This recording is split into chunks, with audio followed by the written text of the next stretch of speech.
Looks like we're live, so that's good. All right. All right. That took too goddamn long. Do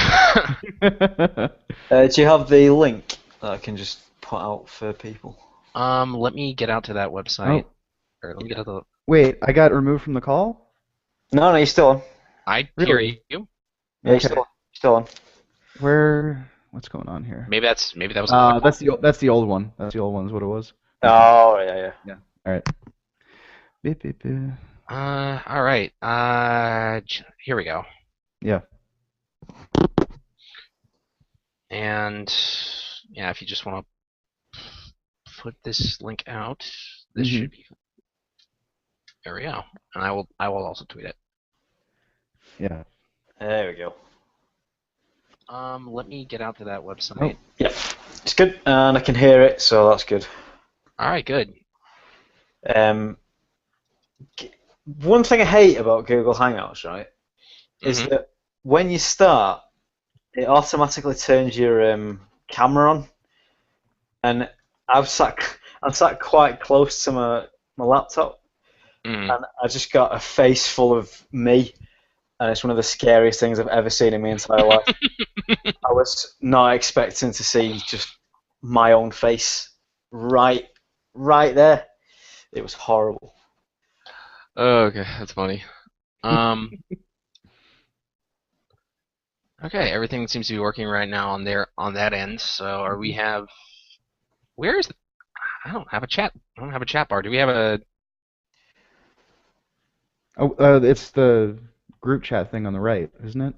No, I'm talking There's about no, I'm talking about there's, chat from the channel. Oh, I mean, I see one. I'm connected to it on the channel, on the Hitbox channel. On the Hitbox channel. Yeah, are we not using Hitbox anymore? No, we're using YouTube now. Yeah. yes, Okay. All right. Yeah, of course. All right. So let me get off of that. Go Uh over here. There we go.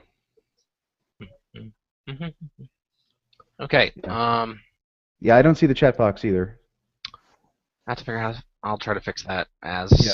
as we are going. So you guys want to talk, I'll just kind of fiddle Sure. around with everything. Sure.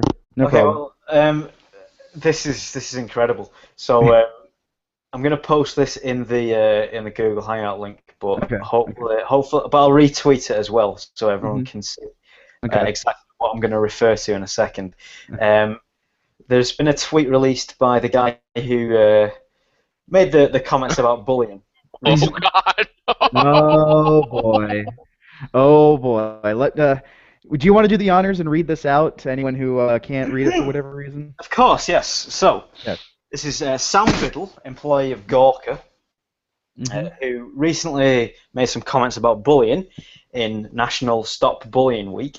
hmm He has just released a statement saying, and I quote, hmm "Yesterday, I tweeted some things about nerds, in quotation marks, that were supposed to be funny, but ended up hurting many people. I fucked it up, and I'm sorry." Oh. Oh my. The backpedaling is strong with this one. It is. Gosh, you'd think we'd be in some kind of gravitational field from the sheer pull of that back pedal. Anyway, no, you know, okay, on the slightly positive side, they did release something that wasn't, completely asshole-ish. Yeah. On the downside, there's a lot of it brings up a lot of unfortunate implications. Number one, it was the first two or three responses I'll see here, to the tweet. It's one is it seems as if you've been bullied into apologizing. Right, right. Now, before you go on, Yeah, is that someone taking the piss out of him or not? I yeah, yeah. No, don't no, know. no. I'm pretty sure it is. I'm pretty sure it is. That's incredible. Yeah. Another one is quote, got caught, better try to save face, every bully ever.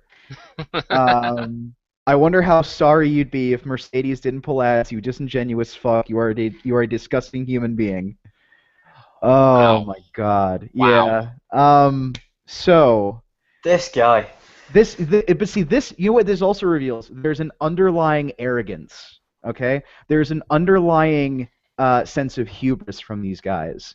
that this is the worst it's going to get for them, right? Mm-hmm. There's this idea that, okay, now that we had our fun, now that we pulled a sponsor, we're going to stop. We're going to leave them alone. They underestimate us, which Yeah, is exactly. a horrible decision ever. Yes. All the time. There's that image of Gabe Newell that's going around a lot on Twitter right now, and it's something to the effect of we learned very early on never to lie to the internet, um, and they're finding out why right now. So, yeah. Well, that is their own damn fault. So Yeah. Oh my. Unfortunately, I can't see any chat, so I don't know if people are talking. Well, yeah, I see 2 people watching, but I don't see a chat. I think evidence suggests that Google is dicks. Well, I'd like to know how Internet Aristocrat got it to work. So. Yeah, I mean, because whenever I'm one of their streams, there's always that there. But I don't know. Maybe I have like a certain number of viewers or some shit. I don't know. Yeah, maybe someone has to say something in chat first. Yeah, this was the problem. This is the problem. King of Pole is doing his stream right now, and everyone's watching that. Everyone's watching that. Yeah, he's got 894 viewers, which is quite a lot. They're rewatching the HuffPost thing that. Oh yeah. Yeah. Spoiler: Ricky dies. Okay. I should not have been listening. Shit. Yeah. Sorry. No, it's a weird day today. The whole thing with the fruit and the Mercedes-Benz. I don't know. Anything else you guys want to talk about, basically?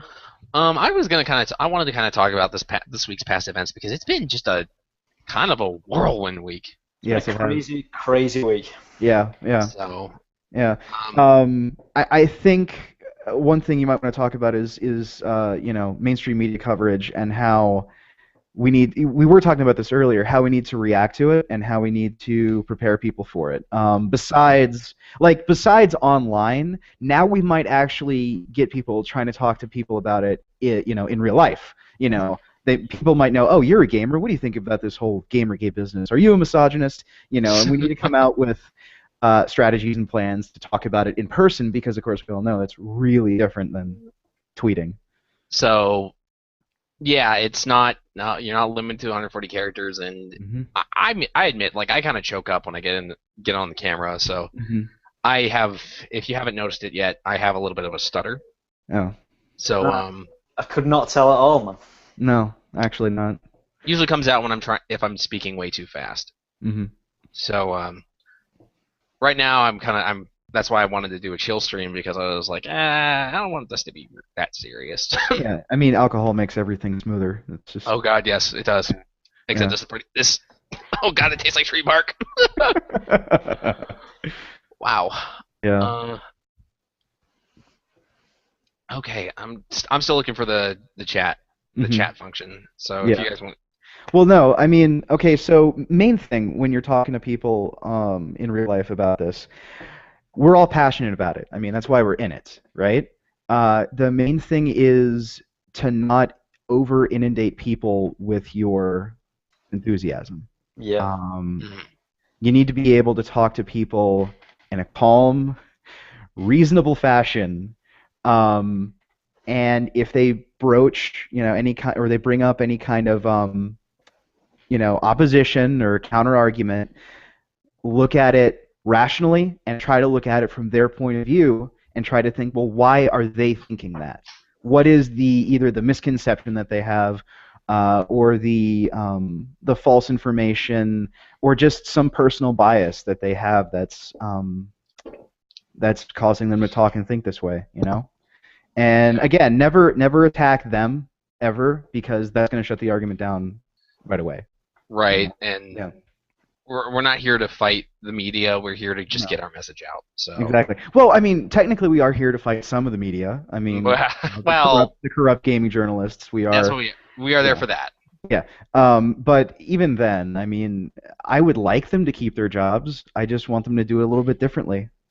You know what I mean? I feel like, heck, if these guys at Gawker had actually, apologized with some level of sincerity, they wouldn't have gotten quite so many tweets in response. But, maybe that's just wishful thinking. Yeah. So definitely some of the. Oh God, I was so just out of the. I've just been kind of out of it, unfortunately.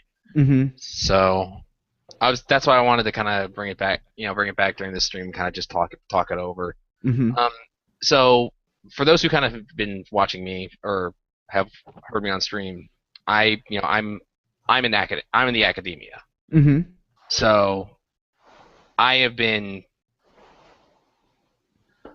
kind of just I'm actually working. So this is kind of, but I have been watching some. I've said before that there wasn't really a lot of people talking about it. There are people talking about it now, and from what I've been seeing, it's not. It's been just, oh, gamers are misogynist. And I was like, oh, guys, you guys aren't even looking into this. And apparently there was a Facebook chat where people were talking, and I heard I'm hearing someone kind of bleed between audio. Oh, sorry. Is it me? I think might be. Okay, I'm not quite sure how to fix that. All right. Because whenever I talk, I'm only hearing one stream of audio. So. Yeah. Go ahead. Though. So as I was saying, we, people haven't been talking about it, and God,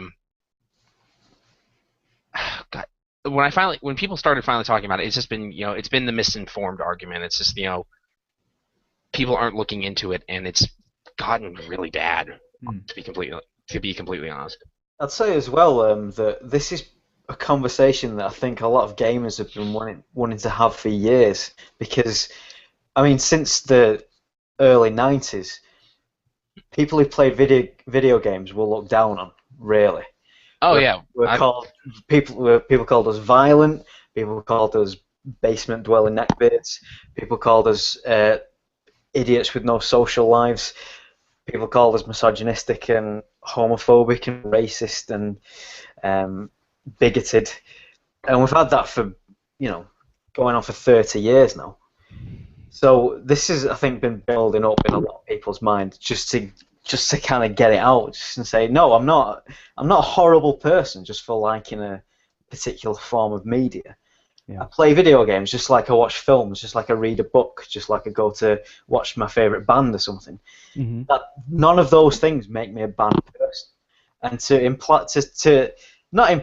to say outright that I am a bad person because of that, it's fucking bullshit. Yeah. And yeah, I remember back in even before middle school, American middle school, I said this on Twitter the other day, I was made fun of because I hung out with one other guy, and a lot of people called me gay for that. I had no and what was really weird is I had no concept of the word. No one had ever explained it to me. And so when I would ask people what that meant when they called me, they're like, well, you don't know? I'm like, well, clearly, if I'm asking you, I don't think I know what it means. Right. But yeah, so I've been through, middle school bullshit where, that was still the kind of the day when kids who were in sports, they made fun of you the most. It kind of improved when I got to high school, but it still was pretty stupid. People acting like their shit doesn't stink.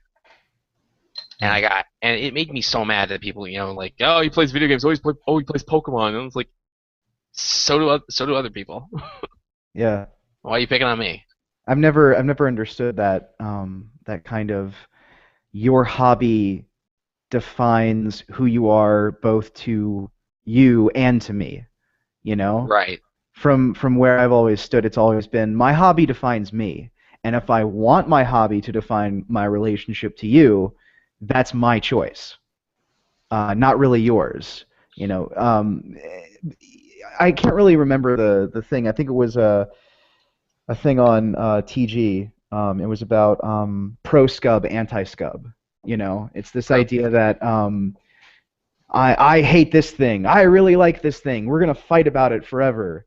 You see that a lot, and I don't know. It's very immature, but it's something that people don't grow out of, and we're seeing the evidence of that on Twitter.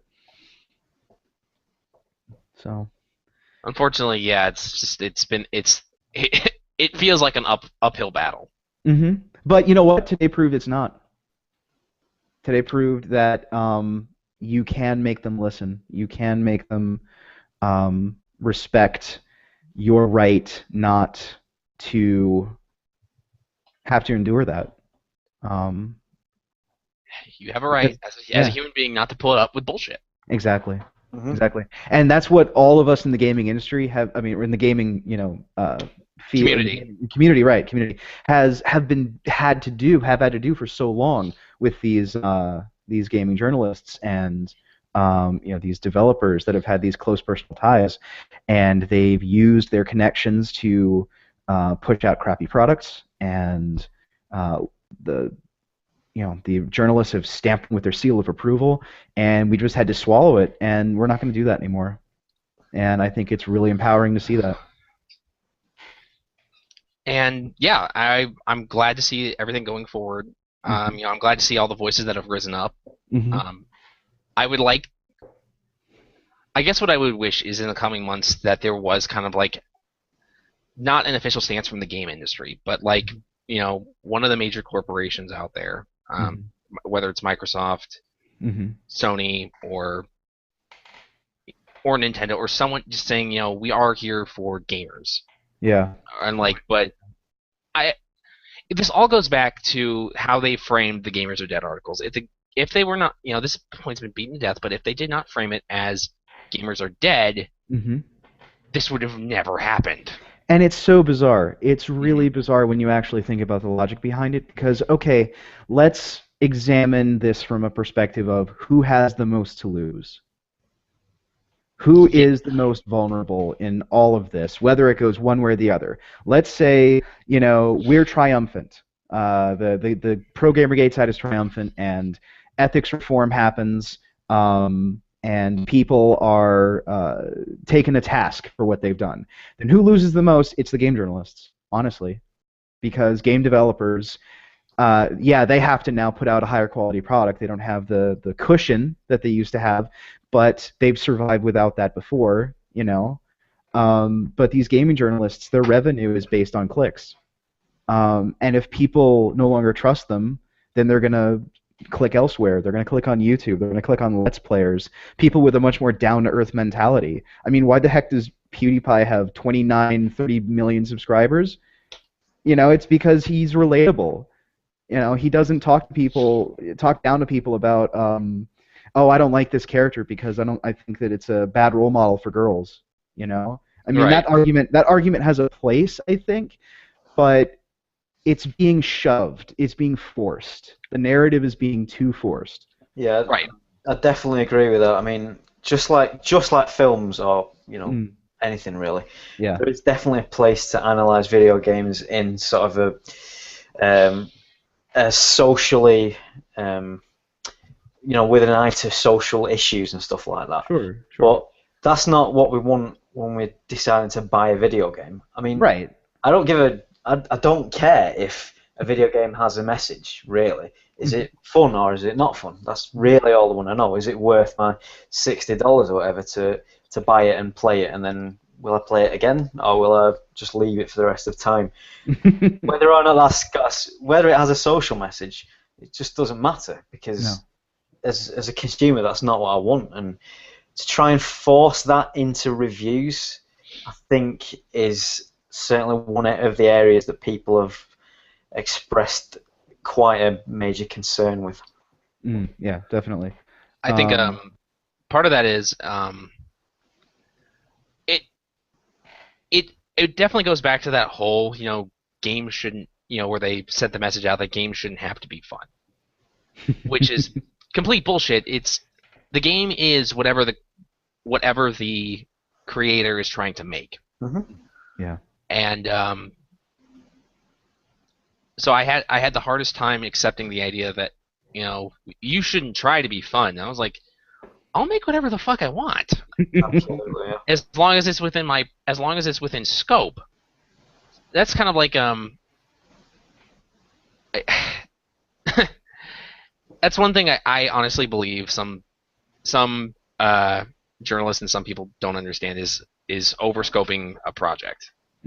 Overscoping a medium, overscoping Yeah. the place that the medium has in the social consciousness. All right, let's draw this to a comparison back to movie reviews. Movies are an art form, video games are an art form, but they're very different art forms. They're very different. GamerGate, not GamingGate, but games rely on gameplay more than anything really to define what they are. Yes, they might have great graphics. Yes, they might have great sound design, great music, great voice acting, great story even. But if the game's shitty, yeah, no one's gonna play it. If the game is shitty, if the gameplay is monotonous, boring, uninteresting, unappealing, it's going to sit in a shelf or sit online, and no one is ever going to click that download button. And because it all relies back on interactivity. I mean, what's the great Zoe Quinn? Her contribution to gaming so far is Depression Quest. And I don't know if you've ever actually seen any videos of people trying to play it. It can only loosely be described as a game. I'm very hesitant. I know I need to actually give it a once over. Yeah. At least. Yeah. As kind of a as someone who both is a connoisseur of games and a developer. Right. My problem is, and this is not to discredit her or anything, but I found out that the whole thing was programmed in Twine. Yes, it is. And I found it very funny, as someone who's been in class where we actually talked about using Twine for interactive narratives, that something in Twine can be built as a game. And I started thinking, what does it require to actually go through and make a game out of something in Twine? Mm-hmm. And I haven't had that much experience with it. And the one thing I have had experience with is RenPy. Mm-hmm. It is a Python scripting language or Python scripting library for visual novels, and it's actually quite powerful and very interesting. Mm-hmm. But I probably wouldn't try to program a game with it because it kind of does one thing well, and it doesn't do a lot of other, and that's basically just visual novels. Mm-hmm. Yeah, so, and just to interject real quick, the idea of a visual novel being a game is something that a lot of people still have debate with. It's a very weird subject. John, do you want to say something? To be honest, I really don't have an issue with calling things like visual novels a game because one of my favourite video games of all time is the Hitchhiker's Guide to the Galaxy text-based game because it's so well written that it's just it's one of the funniest games you'll ever play. If you haven't played it, everyone I recommend download it. Yeah. Fantastic. Is that for free, or where is that out, or where can I get that? I believe it's for free now. You can just find it on the internet. It'll be just a Google search away. All right. Anyway, but yeah, that's just basically a text adventure. And games like point-and-click games have a little more interactivity, but they're still very much this is the story I'm telling, and this is point A and point B, and you will get from point A to point B. It's just going to take a bit longer. It's going to take a little bit longer, and you're going to have to interact with the environment. Exactly. Right. And when I'm talking about visual novels, there's a clear distinction between things like Hitchhiker's Guide to the Galaxy or Zork or any of the Sierra games, any of those point-and-click adventure games, because in those you have the expectation that you will look at your environment, think about your environment. The game forces you into the character that you're playing because you have to look at the environment and ask yourself, what would I do if I was in this situation, right? Right. But with most visual novels I've seen today, especially some of the newer ones that are coming out in Steam, like Sakura Spirit, there's no interactivity. It's literally just, I'm going to click through, watch the pretty pictures occasionally go by when there are new pictures to look at because they just copy-paste the same art. And I'm just going to watch this novel unfold, really. I'm not really playing anything. That that goes closer to doing a movie. Yeah. I have my whole thing is interactive fiction definitely has a place. Of course. And I would call them games if they are truly interactive. If there is little to no interactivity, I will probably write that specific example off. I guess one of my favorite examples of a point and click adventure that I got to play at some point was the Neverhood. Yes. Oh yeah. I didn't know about the game. I found the soundtrack first, and that's the music I was trying to play over the stream, because I am in love with that soundtrack, and but that was definitely like a very interactive experience, and it was probably one of the most fun point and click adventures I've ever played. But again, it kind of engaged me, or I felt engaged in that story. And there's always going to be if a visual novel or an interactive story does that, you're always going to be a little bit more forgiving of it. You're going to go, well, there's not much interactivity, but I really enjoyed it, so whatever. Yeah, whereas, I mean, again, it depends on the quality of the story. Exactly, yeah. Whereas going back to something that is defined as a video game would be Gone Home. Now, I don't know if you played Gone Home. I have. Yeah. I know it's a walking simulator. I fucking hate that game because for one reason, right? I started playing it and I thought, this is great. There's such a really good atmosphere of tension here, and if they can get like the ending right, if they can get like some really good scares or some really good tension being built up and then released, it's going to be fantastic. Yeah. And then you go through the game, and you go through the game, and then it ends. And I wanted to throw my computer out the window.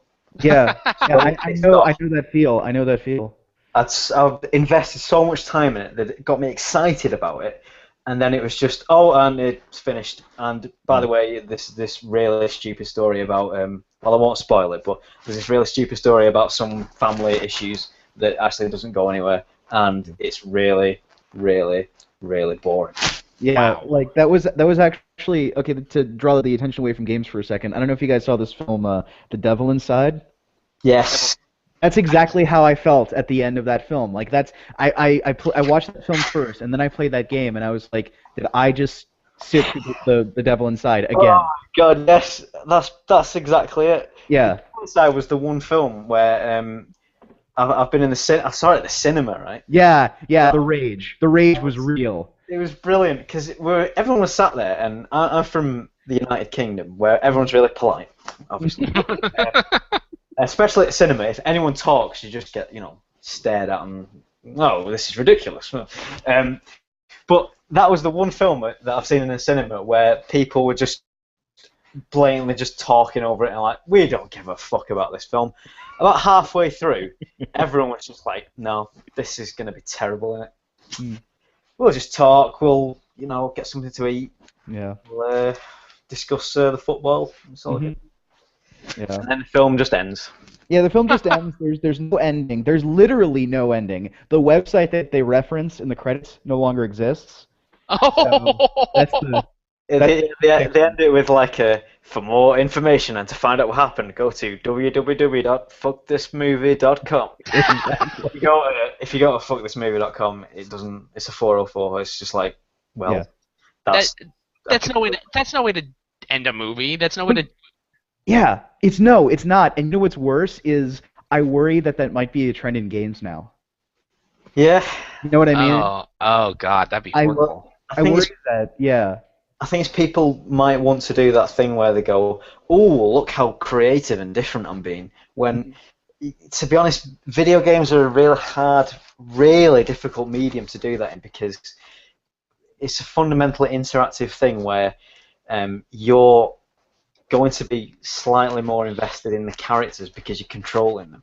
And to have like a an ending that just goes, oh, and it's finished, and then they all lived happily ever after, or maybe they didn't. Mass Effect 3. Exactly. Yeah. You're just gonna piss Now, people off. I will say there's one walking simulator out there that I play a little bit of, and I need to actually finish this game because I've heard it's fantastic. Mm. And I have it, but I've heard the ending's fantastic. It was Vanishing of Ethan Carter. Yeah. Oh, yes. Yeah. I've been meaning to finish that game. I've gotten through like the first.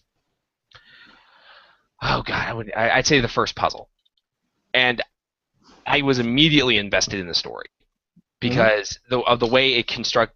Because have you guys seen any material from it? Oh yeah, the bit with the where you figure out how that guy died, and you reconstruct that he was on the train tracks. And then I think he was decapitated. Or... he's like, I actually haven't solved the puzzle yet. I've seen the video, but he was like beat to death with a wrench. Oh yeah, beat to death with a wrench. Yeah. Pipe wrench. No, I'm not even there yet. And I start the game off, and I'm gonna kind of spoil this for everyone here, but I immediately when the screen pops up and it says this is a game that does not hold your hand. No. I'm like, okay, this means I got to go off the beat. I immediately have to go off the beaten path. Mm-hmm. And to an extent, I both immediately regretted that and thought the game was brilliant because as soon as I walked off the path, a giant spike ball falls down from one of the trees, and I almost shat myself because I was like, I was like, did a tree just break? I look around and there's this big spike ball trap that fell in. I'm like, who the fuck put this in the forest? Exactly. And it got even better. Yeah. Because there were other traps. One was like one of those. You know how you see in the funny videos where it's like the person steps on a shovel and it slams up hits their face. Oh God, no! Don't no. Well, it wasn't like that. It wasn't like that. It was like a post. It was a sign, I guess like a wooden sign or just a wooden board that had a bunch of spikes in it, and it was like it would slap up and look like it was going to hit you, but it always activated before you could get too close to it. Mm-hmm. Nice. The one that really scared me was this pit drops out, but there's a bunch of those grinder turbines, and I'm just like, who the fuck had time to put this in a goddamn forest? Well, I mean, they are insane cultists, and insane cultists do have a lot of free time. Well, I didn't know about the insane cultist part, so I gotta go back and actually finish that. But that's my interpretation. That's my idea of what's going on so far. Is insane cultists. Yeah, but it was trying to It was immediately I was already invested in that story because when you solve that puzzle and the story you get afterwards, it was so well delivered that I'm like, I really do have to finish this game. Yeah, and it's interesting. Another game that was like that was Murdered Soul Suspect. Murdered Soul Suspect. I've heard mixed reviews on that one. What would you say? Yeah, the problem with that game is it does the exact opposite of what Vanishing of Ethan Carter does, and it holds your hand too much. Oh. It gives you too many like context clues and little to do this kind of text hints, and the character is kind of generic badass cop, and it kind of grates on me, because I've seen that trope so many times. The robot renegade cop. Yeah.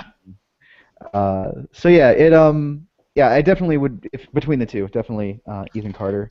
I guess one other example I can think of a walking simulator of sorts, but not really, that I really liked was the Cat Lady. Cat Lady, I've never not heard this one. Yeah, it's $9.99 on Steam. Please go buy it because it's brilliant. And it's a two-dimensional point-and-click adventure game. About a woman who is the titular cat lady, though that's not the only thing she goes by. I think her name is Susan. Yeah, Susan Ashworth, and she is really depressed at the beginning of the game and kills herself. Goes to the land of the dead, is told by Death, or someone who claims to be the Queen of Maggots. I'm sorry, not actually Death. She's told that she is going to be sent back so that she can end the existence of parasites, of, I guess you could call them demons walking in human form. What? Yeah, it is one of the coolest games I have ever played. The voice acting is great. The art style is creepy as hell. The music is all done by I think the same band, and it's really moody, very very sort of 1990s shoegaze kind of rock. Oh, nice. Yeah, yeah, it's really really well done, and the characters are really fun, and you know the main character's got this great deadpan sense of humor. All You right. know, yeah, yeah, it's Well, viewers, you heard it here. Go buy the Cat Lady from Yeah. Steam. yeah. It's one of those games where you might want to play it through a couple of times because I don't know if there are multiple endings, but there are multiple paths in the game to explore. So Now, one game that I played with multiple endings, and I Yeah. know it's been brought up in other streams, is yeah. I finally got the chance to play Spec Ops: The Line. Oh my god! Yeah. Okay. Oh my- Want to know how to do storytelling in a game right? You Want do to know that. how to make? Oh man. That was literally. I sat through the entire mindfuck of that end. I was like, no, Yeah. there's no Yeah. fucking way this is that. No, oh god, that was terrible. That ending was Yeah. actually very terrifying. It was terrifying, okay? Because you think you're the good guy the whole way through the game. You think you're the, the proud soldier, the Call of Duty warrior coming in there to save the day. And you're not. You are no. I wanted to do. Okay, I don't know if you guys watch this channel on YouTube. There's it's watchmojo.com. Yes, I see them. I see them every once in a while. Yeah. So one top 10 list that I've been requesting them to do is top 10 games where you play the bad guy. And I'm not talking about games where you're a anti-hero, a dark brooding crusader of justice. No, I mean you are the bad guy. So you mean not necessarily like the Overlord games, right? No, Overlord would count, I think, Okay. in some ways, but more like games like Soul Nomad and the World Eaters. Soul Nomad in the World Eaters. Yeah, it's a Nippon Ichi game. The same guys who make Disgaea and there's like the JRPGs, and there are two paths that you can go down in the game, and the worst of them all, the worst possible moral choice path for you, basically has you destroying existence. Wow. Yeah. Yeah, Wow. it's pretty dark, but that's the kind of thing I'm talking about. Like, or the Old Republic, Star Wars: The Old Republic. Oh my god! That's a game where if you want to be bad, one of the dialogue options for Sith is shock him, and it comes up quite a bit. I mean, in the first area, like the starting zone, the noob area, you can use it about 5 or 6 times, and each time you do, you get dark side points. Oh god. And a nice little touch about this game is that you can turn it off if you want, but your character actually gets corrupted physically in the face. Yeah. The more dark side you fall. So that's a really nice thing. But at the same token, if you pick a Sith Empire character, the bad guys, the Sith Empire, if you pick the light side choices, some of the dialogue options will really surprise you. Because essentially you're playing a good character trapped in an evil society, and you're trying to pick the most humane, options. But quite often those turn out to be the most sensible options. Mm-hmm. Now I haven't really played much on the light side. I haven't played much on the Republic, so I can't really tell you how much the light or dark on there really affects you. But yeah, it's a really interesting exploration of like these moral themes, which you see more and more, but very rarely are they actually handled well. Like how real world morals would even work. All right. I want to throw. Nice Little Republic is probably one of the best examples of spoilers. It's probably one of the best examples of a twist in a video game. Oh yeah. With BioShock, the original BioShock. Yes. One of the best. It's not quite the ending actually, but it's the best twist element of the story. But I mean, at that point, I mean, the game's been out for so long. It's kind of like a, Rosebud was his sled kind of. Yeah. But everyone kind of knows it by now. I know, but in case people just missed it for whatever reason, it's right. I just prefer to let people discover it for themselves. But it is just. Oh, it blew my mind when I found out Good twist endings are hard to pull off, though. Absolutely, yeah. Yeah. Anyway, yeah. So there are good games out there that have less interactivity than most, um, but we also need to respect the fact that that's a niche market. You know what I mean? I mean, it's great that it exists and it's great that it's growing, but um, we can't force that choice on developers. That's a thing. Another thing that I think a lot of this anger is coming out of GamerGate from is the idea that the SJWs, the super hyper feminists, are somehow they're influencing game development. They're trying to shape a narrative in games journalism, that you saw with the Gamers Are Dead articles, and the statements by Brianna Wu and people like that, saying, the old school of gamer is dead. Which is bullshit. Yeah, it is. And I think that they're going to realize just how bullshit it is in the coming months when we rain fire down on their sorry asses. Not even that. It'll just be like when they realize that we're not buying certain games. Yeah, because the market dictates. And what I was hoping to God what happens is especially with Borderlands the pre-sequel. Oh. I don't know how much of an impact we're going to have with it. For most of what I've seen, people just think it's the writing's gone to shit. Actually, just picking up on that, did you see the screen cap that they got from the pre-sequel to Borderlands? Is it the one about the friend zone, or is it the one about the It's the memes one. Oh god, yes, I've seen the memes one. The dialogue is literally someone's Twitter that they'd sent to the guy who wrote it. Yeah, Anthony Birch. Fun fact about that guy, I actually thought he was funny at one point. He was he was funny for the first game, wasn't he? No, he wasn't involved in the first game. He actually started writing in the second game. Okay. Before the second game, he was writing on a show called Hey Ash, What You Playin', where it's kind of like he and his sister, and they get into wacky adventures, and she kills him, and he's back alive the next episode. And having siblings, I think I really related to a lot of the humor in that. But I don't know, when he's writing Borderlands, he's just incredibly dull, incredibly unfunny, incredibly dependent upon meme humor that, 2 years from now, no one's going to give a shit about. I mean, I did enjoy the portion of Borderlands 2 that I played. I thought it was fun. But I was the only character I liked was Tiny Tina. Oh yeah. Oh, by the way, she's voiced by his sister, Ash.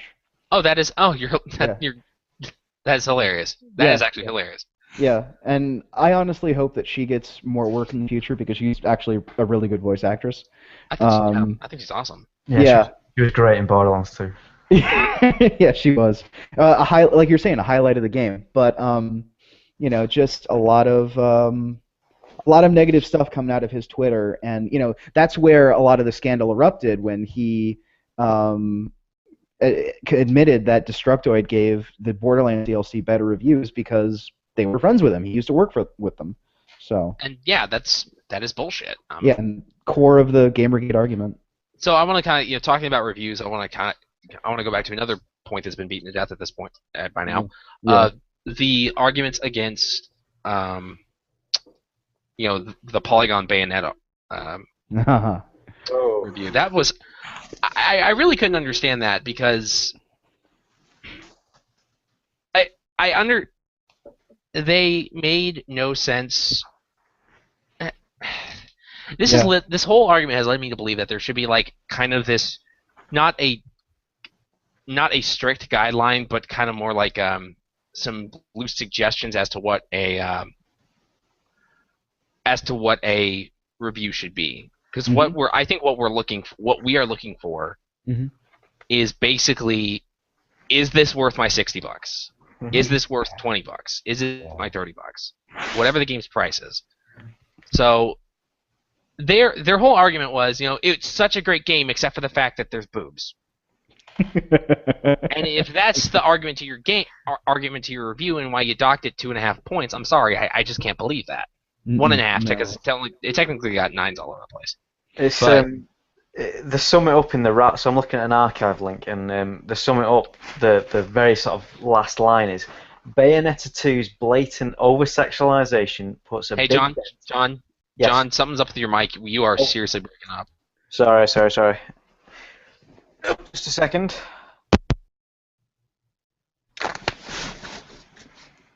Chris, you still there? Yeah, I'm here.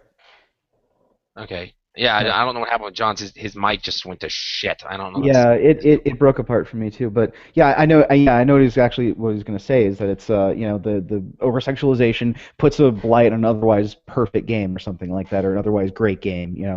And hello. Okay. Is that on? Yeah, you're on, but I think we lost Oculus. Oh dear, we did. His beautiful face disappeared.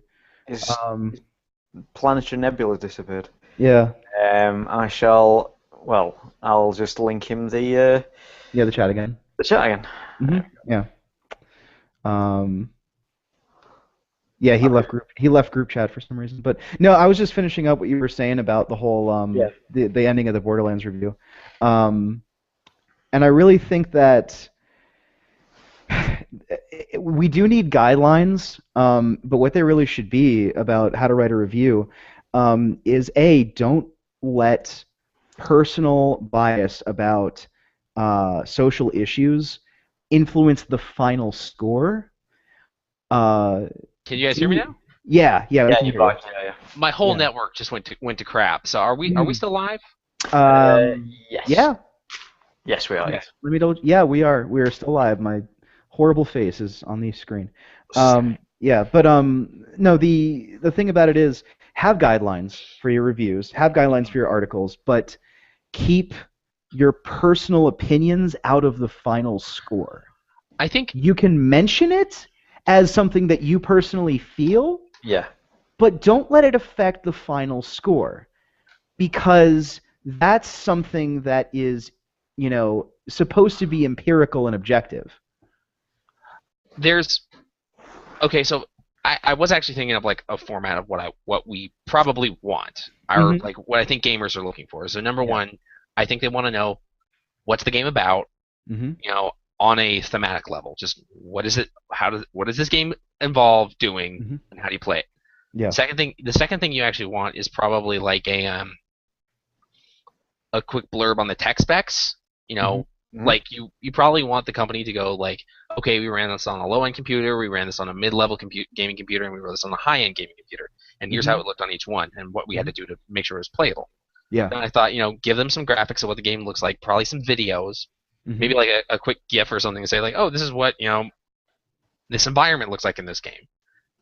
After all is said and done, you've talked about the music, you talked about the gameplay, you talked about the art style, you talked about the locations, you talked about all that.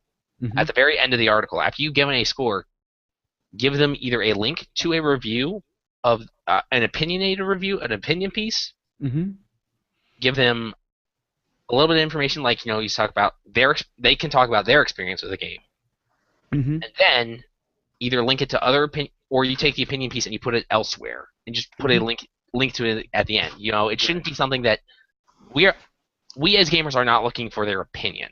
Yeah. We are looking basically for information to say, is this worth my money?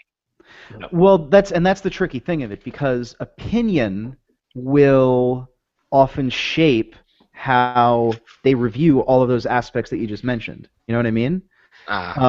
Because opinion will color everything there, and so I don't think necessarily opinion is the enemy, but it just needs to be better segmented, either out of the final score or separated from reviewing the technical aspects of the game and gameplay. Right. That's like it. Did they in the same I'm not going to pull up the Polygon article because I don't want to look at it. Yeah. But did they mention like the gameplay and the sexualization in the same paragraph? I am almost 99% certain they did not. I'm pretty sure. I've got the article here, and they did not. I can actually, I'll give them a point back for that, because at least they separated it. But I really do believe that it should be separate from the article. And definitely separate from the score. Right. A personal opinion it's not it has its place, but it has its more. Honestly, I think it has more place like on a YouTube review. Yeah. Like if somebody played through it and they said, "Oh yeah, I thought this was a great game," or "No, this was totally shit. Don't spend your money," because I had trouble playing. If you think you can stomach this, go ahead. But I wouldn't recommend it. Right, and you're only going to see, that's the thing, you're only going to see those kinds of opinions voiced on a particular level of either violence or sex or both in a game, right? Games like Hatred, which the trailer just got released today. We'll talk about that in a second. Yeah. But controversial titles that are purposefully designed to generate opinion, that are designed to elicit a reaction. Those games, you'll see a lot more of that calculated into the final score, and maybe that's okay because maybe that's what the developers want. Right, like games like that's what I would consider a very dark setting. But like games that are designed to be fun and kind of more light, not necessarily lighthearted, but you have games like Bayonetta, which is not. That is like seriously not. You're not really supposed to take that all seriously. No. But but even the developer, they've been talking about Hatred. They basically said, not supposed. You don't really want to take this game very seriously. But at the same time, I felt uncomfortable saying we shouldn't take it seriously because I was like, but you're massacring people. Yeah, exactly. I'm just replying to a tweet that I just now saw that John had posted in the chat. The question from Rotten Rye HD on Twitter was, Chris, if super hyper feminist is a Dragon Ball Z character, yes, and I'm replying, yes, their power level is under 9,000. # old memes. Do I? Yes. That's awesome. Good job. Good job. Yeah. So we have at least one viewer. We just can't read what they're saying in chat. Right. Yeah, thank you, Google. Please continue to put your product into everything. I actually heard that Jade Fox said that their stream is not working very well. Yeah, I saw that as well. Yeah. Okay. Well, in that case, that's fine. Meanwhile, over in King of Pole Land, they are continuing to watch the stream, and the chat is just going crazy. I can't get a word in edgewise on this chat. I'm just not even. I'm not even gonna try. I might go watch it. I just minimize it. I just click it off so that I can focus on the video. Yeah. I mean, occasionally someone does say something relevant, and then everyone will start talking about it on the stream. But you don't have to watch that ant circus kind of roll by. But anyway, going back to what we were talking about, controversial games. Okay, so everyone is comparing this game, Hatred, to Postal, which I don't think is a really apt comparison. No. At least based on the trailer. At least because, again, and this is all based on the trailer, conjecture, the game might be completely different, or it might, not even be a real thing. It might just be vaporware. But based on what I'm seeing right now about Hatred, it seems to lack the humor of Postal. Mm-hmm. So, unfortunately, I never played Postal because it didn't. The idea of a game that is specifically designed to be that, kind of that ridiculous level of violence, it never really interests me. Right, and I can respect that. It basically, Postal is exactly what you're thinking, but it's dark comedy. Okay. Okay. It's all dark. This is much more. It's like Sin City with all the lights turned off. Okay.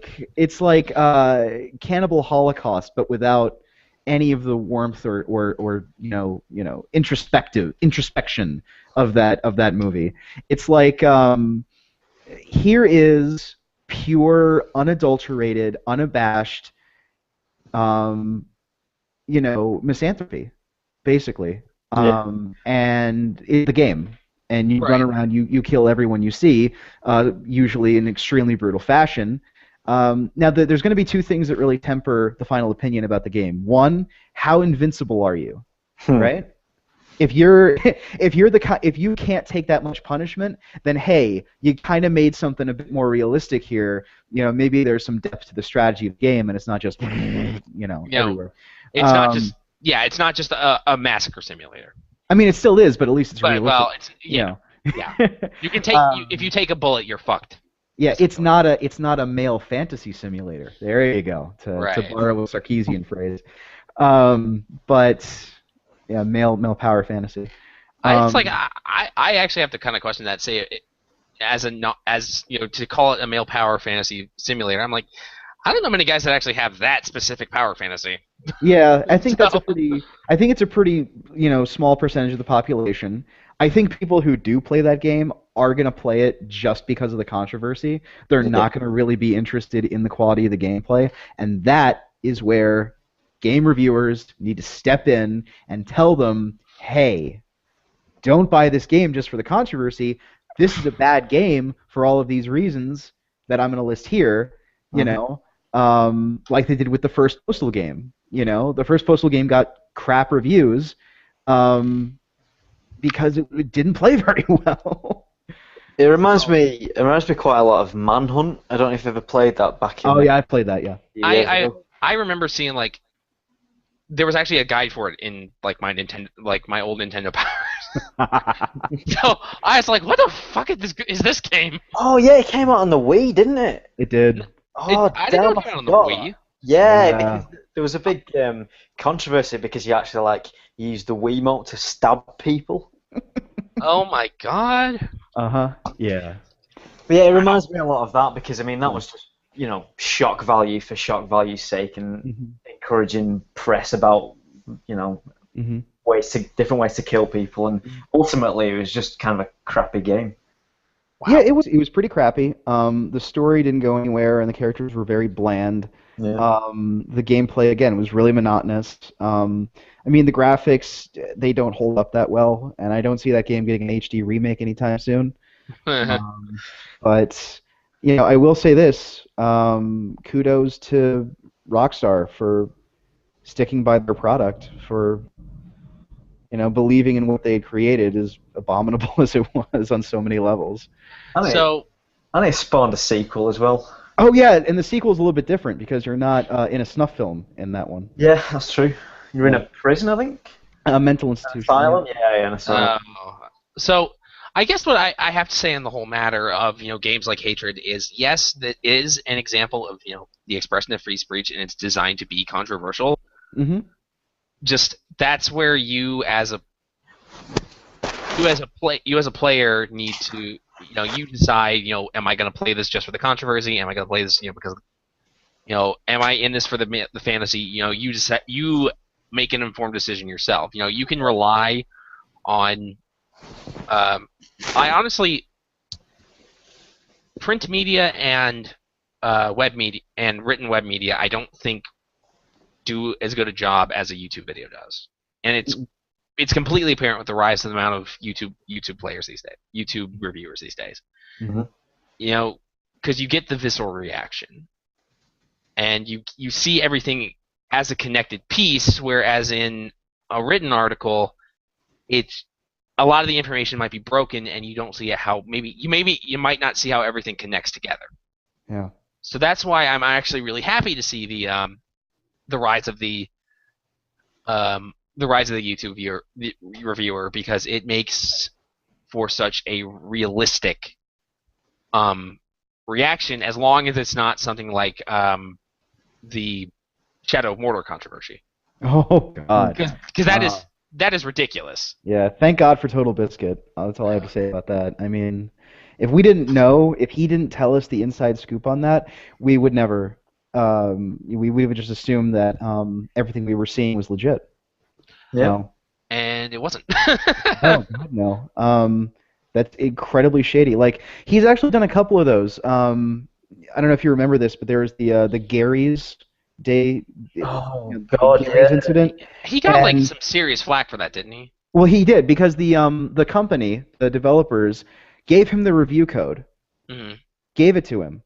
He played the game, was thoroughly disgusted on an almost visceral level by everything that he was experiencing in the game, posted a review of it, then the company put a copyright strike on his channel for stealing content. For stealing content. The DMCA bullshit, it's so easy to get yourself screwed over with all that. I am so tired of this. Yeah, it really is. And I'm actually trying to put together a show on YouTube right now that's it's a movie review show, specifically focusing on horror movies.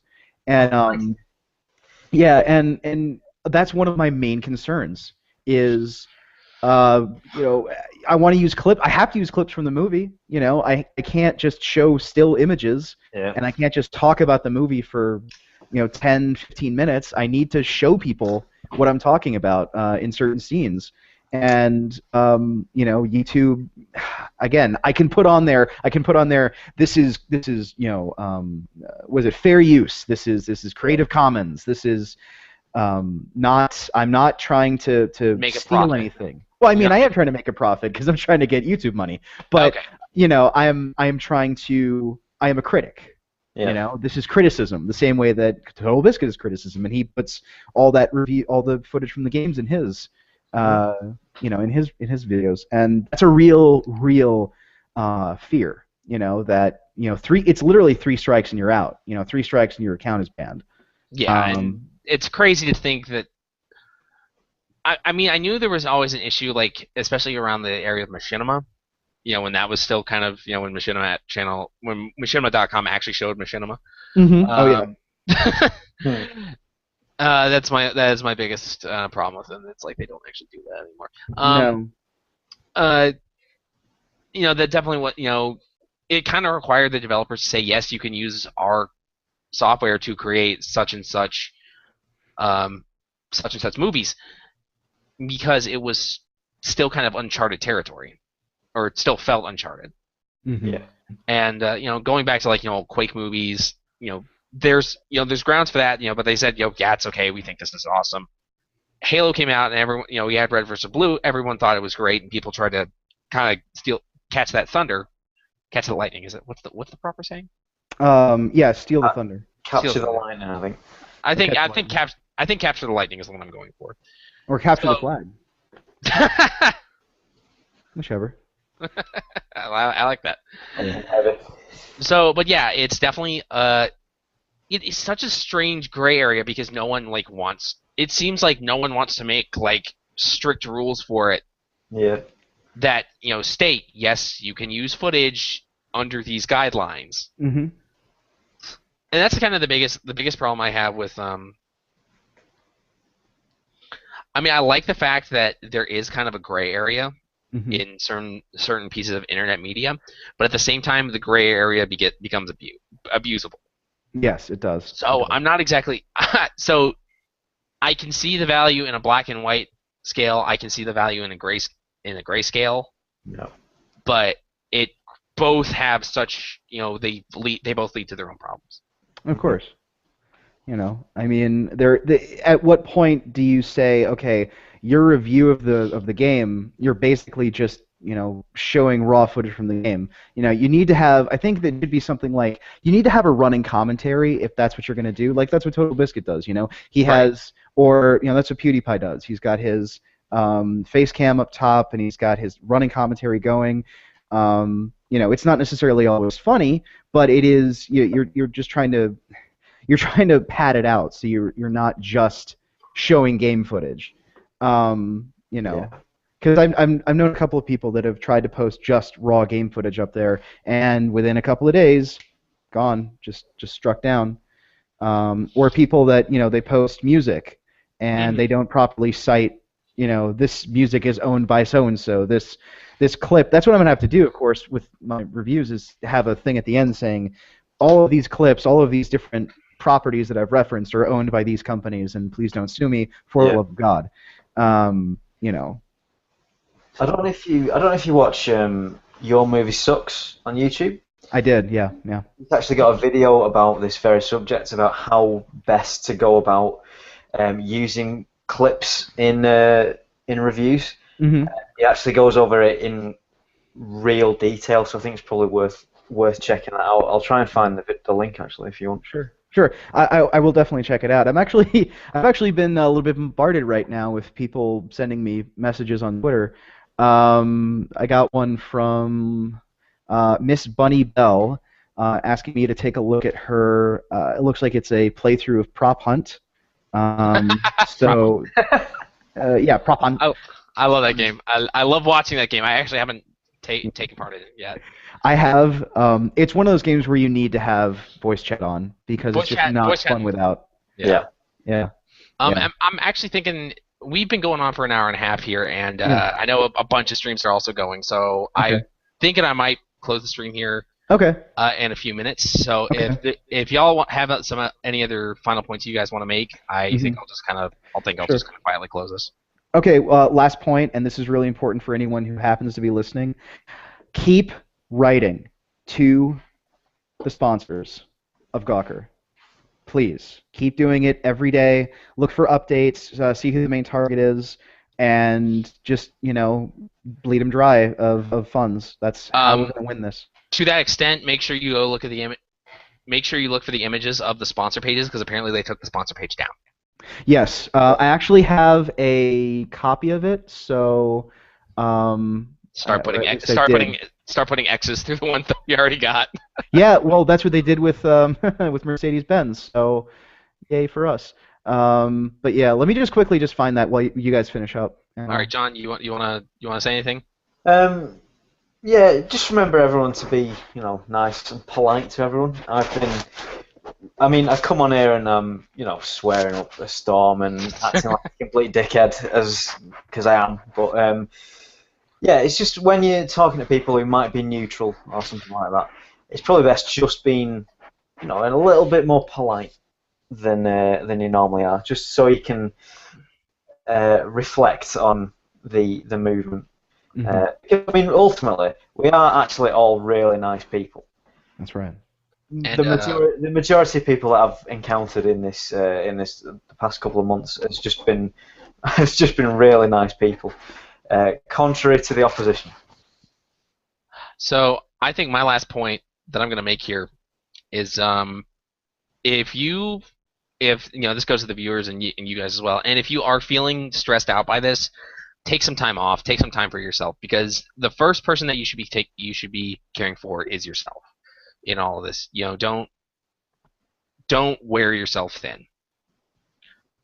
So that's all I gotta say on that matter. Play some games. Remember what we're doing this for. We're doing this for the love of video games and for the community. And I actually can't find that particular image, but I'm almost 100% certain that it's on the Reddit Kotaku in Action, the subreddit there. So it's definitely on there somewhere. If one of you guys want to help me try to find it, and we'll post it on Twitter again just to make sure it's out there for everyone to see. Because yeah, we want to keep tally. All right. Well, I think that's all I've got. So thanks to you John, you Chris, for coming on the stream. I'm sorry for all the technical difficulties. Yeah, we got it working now. Thanks for having me. All right. I may do this again sometime. I'm not sure if I'm going to do it next week, but yeah. I will certainly consider throwing up another stream if people enjoyed this this format. I would like to get more people on. Mm-hmm. So I hope to hear from you guys soon. So y'all take care now. All right. Thank you very much. All right. Thanks very much, man. Cheers. All right. Take care. Yep. Thanks.